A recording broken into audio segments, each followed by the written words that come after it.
What's up mga kado? So i-share ko sa inyo yung highlight ng games ko kanina. Ay gamit ko ay gatot kaka. Doon kami sa top ni Franco at ang laban kami ng malupitan. So nagsikat atip ako dito. So may nakasama na si ang im-im na si Beatrix. So nasit ko si at sabay nag-respo yung im-im namin na si Musgob. So napatay ko dito si Beatrix. At double kill yung tank nila ay napatay ko ay si Franco. So nag-attempt ako ng triple kill kaso nag-i-is siya ni Musgob. Third attempt sa top lane, so nag-dip ako dito, nag-assist ako, so nasit ko yung tank at MM nila. So hinapol ko si Beatrix. Ayun, naka-vengeance ako, so napatay ko siya.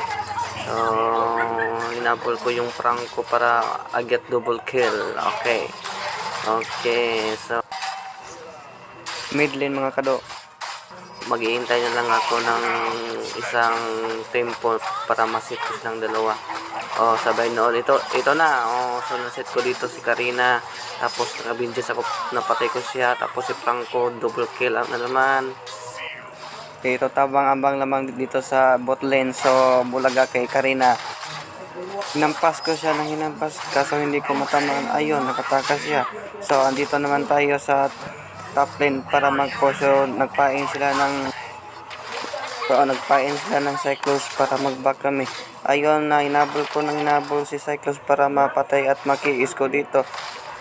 At sa gayon, at nag-is ako at na-set ko yung tank nila nga si Franco at si Karina. Tapos Bijan got double kill. That's all for this video.